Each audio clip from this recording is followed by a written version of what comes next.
അമേരിക്കയുടെ യുദ്ധക്കപ്പലുകളെ മുക്കാൻ സാധിക്കുമെന്ന സ്ഥിരീകരണമാണ് വാർത്തയിലൂടെ വരുന്നത്. അതുമാത്രമല്ല, പറയുന്ന ആൾ ആരാണെന്നും കൂടി വ്യക്തമായി മനസ്സിലാക്കേണ്ടതുണ്ട്. വാർത്ത ഈ കാണുന്ന ഈ ചാനലിലാണ്, ഈ വെബ്സൈറ്റിലാണ് വന്നിട്ടുള്ളത്. എന്താണ് ഇറാൻ ഇംഗ്ലീഷ് എന്ന് പറയുന്ന ചാനലിൽ എന്താ അവർ പറയുന്നത് നോക്കാം. Iran can send the aircraft carrier to the bottom of ocean. ഈ കടലിൻ്റെ അടിത്തട്ടിലേക്ക് അമേരിക്കയുടെ എല്ലാ വാർഷിപ്പുകളെയും അയക്കാൻ പാകത്തിൽ ഇറാന് സാധിക്കുമെന്നാണ് പറയുന്നത്. ഇതാരാ പറഞ്ഞു വെക്കുന്നത്? സ്കോട്ട് റിട്ടർ. ഇദ്ദേഹം ആരായിരുന്നു എന്ന് ചോദിച്ചാൽ US nuclear aircraft career USS Abraham Lincoln like the sitting duck. ഒരു താറാവിനെ പോലെ ഈ അടിത്തട്ടിൽ പോയിട്ട് താമസിക്കുക അല്ലെങ്കിൽ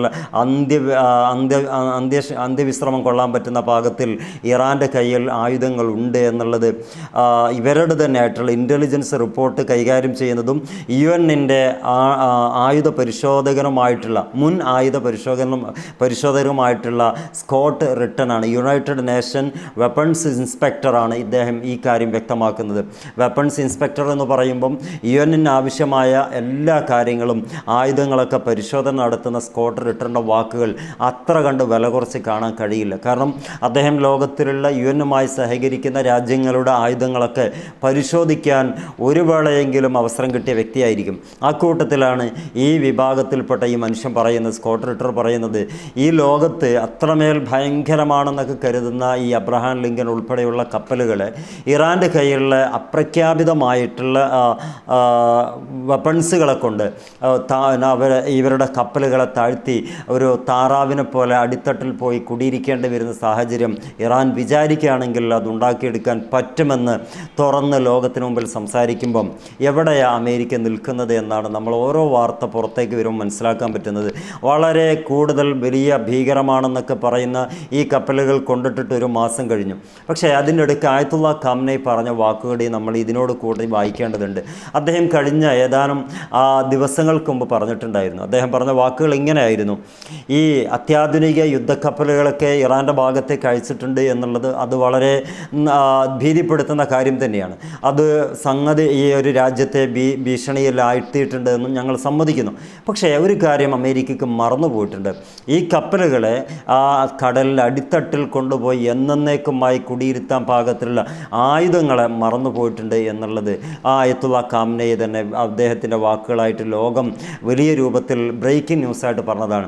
അപ്പോൾ ഈ കപ്പലുകളൊക്കെ വലിയ ഭീതിപ്പെടുത്തുന്നതാണ്. പക്ഷേ അതിനേക്കാൾ ഭീതിപ്പെടുത്തുന്ന ഒന്ന് ഞങ്ങളുടെ കയ്യിലുണ്ട്. അത് ഈ കപ്പലിനെ ആഴങ്ങളിലേക്ക് മുക്കിത്താഴ്ത്താൻ പറ്റുന്ന ആയുധങ്ങളാണെന്നുള്ളത് നേരത്തെ പറഞ്ഞു വെച്ച ആയത്തുള്ള ഖാംനൈയുടെ വാക്കുകൾ സ്ഥിരപ്പെടുത്തുന്ന അല്ലെങ്കിൽ ഒന്നുകൂടി ബലപ്പെടുത്തുന്ന രീതിക്കുള്ള വാക്കുകളാണ് ഈ സ്കോട്ട് റിട്ടൺ എന്ന് പറയുന്ന UN-ൻ്റെ വെപ്പൺസ് ഇൻസ്പെക്ടറും അതേപോലെ തന്നെ ഇൻ്റലിജൻസ് ഡിപ്പാർട്ട്മെൻറ്റ് കൈകാര്യം ചെയ്ത മുൻ ഉദ്യോഗസ്ഥൻ, അമേരിക്കയുടെ മുൻ ഉദ്യോഗസ്ഥനുമായിട്ടുള്ള ഇദ്ദേഹത്തിൻ്റെ വാക്കുകൾ. ആ ലോകത്ത് കാണുന്ന കാഴ്ചയിൽ കാര്യങ്ങളൊക്കെ വ്യക്തമായിട്ട് ഈ വാർത്ത കേൾക്കുമ്പോൾ തന്നെ മനസ്സിലാക്കാൻ പറ്റും. ജെറാൾഡ് ആണെങ്കിലും ഇനി ഏതാണെങ്കിലും അതേപോലെ അബ്രഹാം ലിങ്കൺ ആണെങ്കിലും ഈ ഒരു ലെവലിലേക്ക് കാര്യങ്ങൾ പോകുന്നതെങ്കിൽ അമേരിക്ക ഒന്ന് വേർക്കേണ്ടി വരും. കാരണം അമേരിക്കയെ സംബന്ധിച്ചിടത്തോളം കുറേ ഊതി വീർപ്പിച്ച ഒരുപാട് ആശയങ്ങളും പ്രൊപ്പഗണ്ടകളുമുണ്ട്.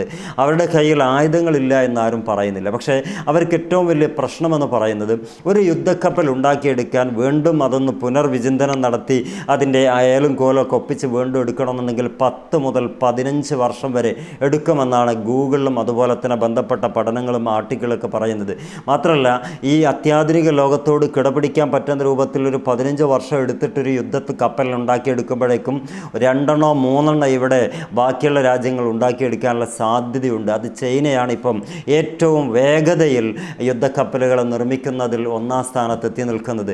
ഈ കപ്പലുകളിൽ 2 മുങ്ങിപ്പോവുകയാണെങ്കിൽ ആ കപ്പലോടുകൂടി ഈ അമേരിക്കയും മുങ്ങിപ്പോകുമെന്നുള്ള ബേജാറ് ട്രംപിനും സാക്ഷാൽ അവിടുത്തെ ഗവൺമെൻറ്റിനും ഉണ്ട് എന്നുള്ളത് മനസ്സിലാക്കേണ്ടിയിരിക്കുന്നു. അതുകൊണ്ട് തന്നെയാണ് ഈ പെടുന്നതിനുള്ള ഒരു അറ്റാക്കിനെ വേണ്ട, ഒരു ചതിപ്രയോഗത്തിലൂടെ കൊല ചെയ്യുക, എന്നിട്ട് ആ രാജ്യം നമ്മുടെ കരങ്ങളിലേക്ക് കാൽക്കീഴിലേക്ക് കൊണ്ടുവരിക കൊണ്ടുവരിക എന്ന് ചിന്തിക്കുന്നത്. വെറുതെ അമേരിക്കൻ ട്രംപ് മിണ്ടാതിരിക്കില്ല എന്നതിൻ്റെ വ്യക്തമായ തെളിവാണ് ഇപ്പം നമുക്ക് മനസ്സിലാക്കാൻ പറ്റുന്നത്. കാരണം ഒരു അമേരിക്കയുടെ ഇപ്പം പറഞ്ഞിട്ടുള്ള ബില്യൺ അല്ലെങ്കിൽ കോടിക്കണക്കിന് വില വരുന്ന ഈ കപ്പൽ ആ പൈസ കൊണ്ട് മാത്രം പെടുന്നതിന് ഉണ്ടാക്കിയെടുക്കാൻ കഴിയില്ല. അത് 25 കൊല്ലത്തോളം ഇന്ധനം അടിക്കാതെ തന്നെ ന്യൂക്ലിയർ വലിയ ജനറേറ്റർ ഉപയോഗിച്ച് അല്ലെങ്കിൽ ന്യൂക്ലിയർ എനർജിയിലൂടെ പ്രവർത്തിക്കുന്ന ഈ കപ്പലുകളെ വീണ്ടും ഒന്ന് സെറ്റ് ചെയ്യണമെന്നുണ്ടെങ്കിൽ 15 വർഷം വരെ എടുക്കുമെന്നാണ് പറയുന്നത്.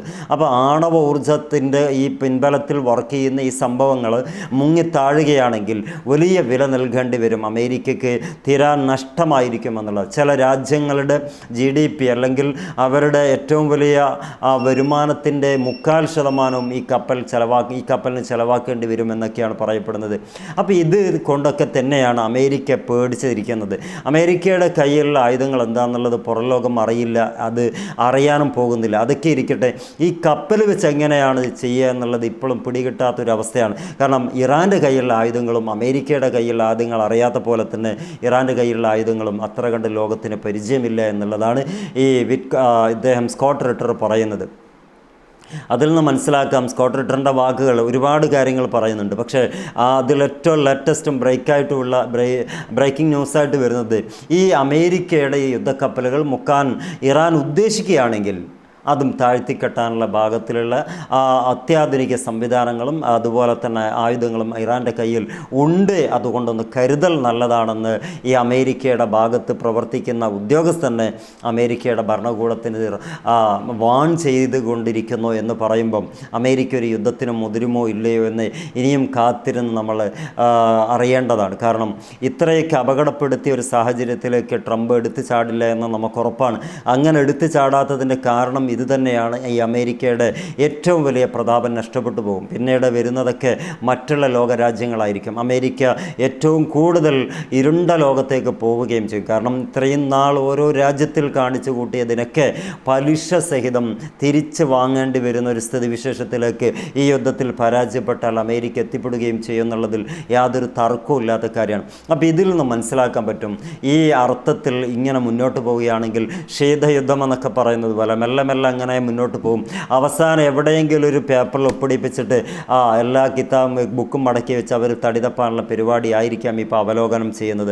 ഇപ്പോൾ ഇതിനിടയ്ക്ക് തന്നെ ട്രോളുന്നത് കണ്ടിട്ടുണ്ടായിരുന്നു. 1-2 സ്ഥലങ്ങളിൽ ഞാളൊന്ന് എന്തെങ്കിലും ഒന്ന് സ്ഫോടനങ്ങൾ നടത്തി പിന്നെ തിരിച്ചൊന്നും ചെയ്യരുത്, ഞങ്ങളങ്ങ് പോയിക്കോളാം, എന്നിട്ട് ഓപ്പറേഷൻ സക്സസ് അവിടുത്തെ ആണവായുധ പദ്ധതി വീണ്ടും ഞങ്ങൾ തകർത്തിരിക്കുന്നെന്ന് ഞങ്ങളങ്ങ് പ്രഖ്യാപിച്ചേക്കും. പിന്നെ നിങ്ങൾ ഉണ്ടാക്കാതിരിക്കുകയോ എന്ത് വേണേലും ചെയ്തോ. ഇറാൻ പറഞ്ഞു അങ്ങനെ കളിപ്പാവയല്ല ഞങ്ങളുടെ ഇറാൻ എന്ന് പറയുന്നത്, ഞങ്ങൾ ഇറാനികളാണ്, ഞങ്ങൾ വലിയ വിപ്ലവി വീര്യം കൊണ്ട് വലിയ ഒരു ഉന്നമനത്തോടു കൂടെ കഴിഞ്ഞുകൂടി വന്ന ആളുകളാണ്. മാത്രമല്ല നിങ്ങളുടെ ഉപരോധം കാരണം ഞങ്ങളുടെ ഏറ്റവും വലിയ എണ്ണ സമ്പത്ത് വേണ്ട വിധത്തിൽ കച്ചവടം ചെയ്യാൻ പറ്റാത്ത സ്ഥിതിവിശേഷം നിങ്ങളായി ഉണ്ടാക്കി വെച്ചതാണ്. അതുകൊണ്ട് ഇങ്ങനെയുള്ള കോംപ്രമൈസിനൊന്നും ഞങ്ങൾ നിൽക്കില്ല എന്ന് പറഞ്ഞിട്ട് തിരിച്ചയക്കുക ചെയ്തത്. ആ ഒരു പദ്ധതി അവിടെ അവസാനിപ്പിച്ചു. ഇപ്പം നിൽക്കണോ അല്ല പോണോ ഈ അവസ്ഥയിലാണ് ഇപ്പോൾ അമേരിക്ക ഉള്ളത്. സത്യത്തിൽ അമേരിക്കൻ ട്രംപ് ട്രാപ്പിലായിരിക്കുന്നു.